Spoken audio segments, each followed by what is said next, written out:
These are the hitting tips that led me to multiple World Series and 42 12-0 runs last year. Guys, hopping into tip number 1 is going to come down to your settings. The 2 important settings you guys are going to take away from this is 1, the hitting view, and 2, the hitting interface. When it comes down to hitting view, there's only 2 hitting views I personally think you should be using. A lot of these guys use strike zone. The other one is strike zone high. I think you need to either be on one of the 2 if you guys are looking to get better and also compete this year. The other thing is hitting interface, man. You guys got to be rocking zone. These tips are not going to work unless you are using zone hitting. I'll show you guys really quick my PCI settings. These are not needed, but if you guys want to rock this, these are the ones I use. I use 70% transparency. I think that's also a huge one. Change up the transparency just a little bit, but when it comes down to the PCI settings itself, it doesn't matter too much except for those first 2. Tip number 2 is going to be a quick tip. If you have a monitor and or a control freak, if you don't and you want to get better, I definitely purchase one. Those go a long way in helping you guys. If you're going to buy a monitor, I'd go 1 millisecond response time. Control freak, it's going to come down to whatever you guys are comfortable with. Tip number 3 is going to come down to thumb placement, guys. I put mine at the bottom of my controller. I get a lot of control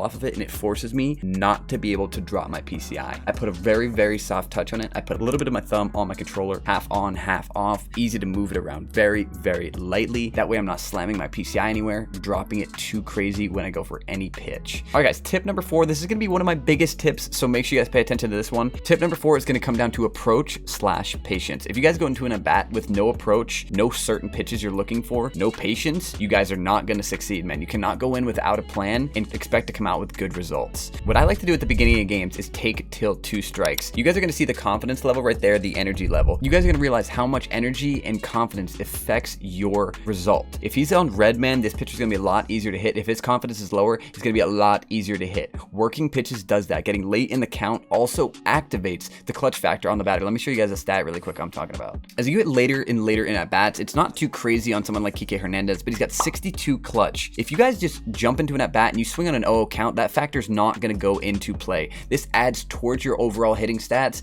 as you get later in counts, man. That's where working counts really pays off, and they preach it, and you guys get rewarded more. The other thing when it comes down to approach, guys, is looking for certain pitches. You guys see these pitches right here. You have 3 strikes to work with, man. You don't have to swing at pitch number 1 just because it was a strike. Pitch number 2 wasn't a strike, but it was pretty damn close. If you fall behind the count, that's a whole different story, man. You have to protect. You can't take a pitch down the middle on 1-2. You just got to get what you get and, work with it. That's when you just slap a ball the other way, do something like that. You're just fighting it off. Not a great at bat right there, but you guys get what I'm saying. When you get to 2 strikes, you have to protect. When you're early in that count, you have a little bit more leeway and you can look for pitches to hit.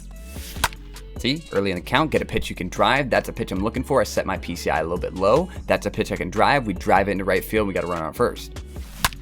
Another example, man, early in the count, they give me a pitch I can do damage with. Those are the pitches I'm looking for, the pitches that are hanging over the middle. I'm not looking for the pitches in the corner. I'm not looking for the pitches in the dirt. I'm looking for pitches you can do damage with. Those are the only pitches you should be swinging at with the first 2 strikes. After that, man, you got to protect, and it's your own ball game. Tip number 5 is going to be where to start your PCI, guys. You guys see as I'm starting my PCI low. Last year, I used to just start it down the middle because it's so much easier to get to every single pitch. If I'm starting it up here and they throw something in the dirt, it's going to be pretty hard to get to. If I'm starting here and I just have to go up a little bit, I like to start it low just because lower pitches are harder for me to get to. If that's higher pitches for you guys, maybe start it high, but never start in one of these corners, man. You're just gonna be at such a disadvantage if you start top right and they throw bottom left.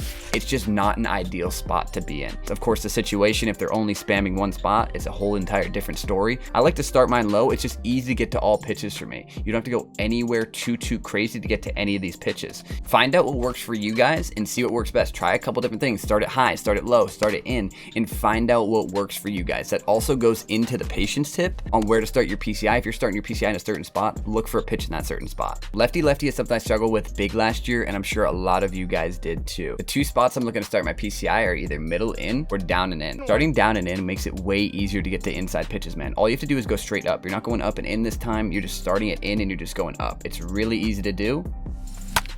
Very great swing. I don't know if that's going anywhere because it's JBJ, but you guys get what I'm saying. Lefty, great idea to start your PCI inside this year. If you guys really want to take that extra step and improve your gameplay, we now offer one-on-one coaching. Make sure you guys check out the description for more information. Tip number 6, man, this is a huge one again this year. The pitcher's release. Let me take a pitch and I'll show you guys what I mean by this. You guys cannot see the ball in midair and expect to react to it on time and get your PCI to the correct place. Let me show you guys. When you're looking at the pitcher, I personally like to look at his hat. You can look at his eyes, you can look at his face, you can look at whatever you need to. You need to see the ball out of his hand. You can look over his left shoulder for all I care. If it's right, you can look over his right shoulder. Whatever works for you, you need to pick up the ball out of the hand. If you're picking it up in midair, you're already late, you're already at a disadvantage. So what I'm showing you guys right now, he's right by the set. So I'm looking at his face right now, right? As his arm starts to come over his shoulder, that's when it transfers from his face to picking up the ball. You need to pick up the ball out of the hand. That's when I'm transferring face, and I go straight to the arm / the hand to see the ball directly out of the hand. It gives me the best chance to react to the pitch, 1, on time, and 2, get my PCI to where it needs to be, guys. So right when you start to show it, try to pick up the ball here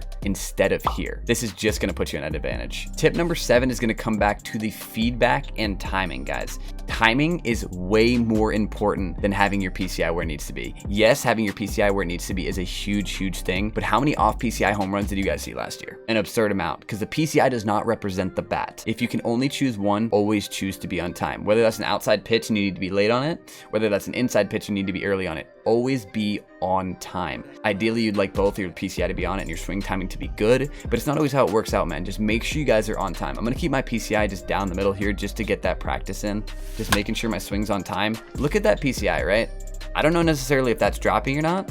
That's a great swing for where my PCI is. I left it down the middle, and as long as I'm on time for the pitch, man, you guys are gonna make some sort of contact. Don't try to go crazy with going insane about your PCI. Just try to make that swing timing on time. Put these 7 tips together, and I promise you, you guys are gonna be unstoppable.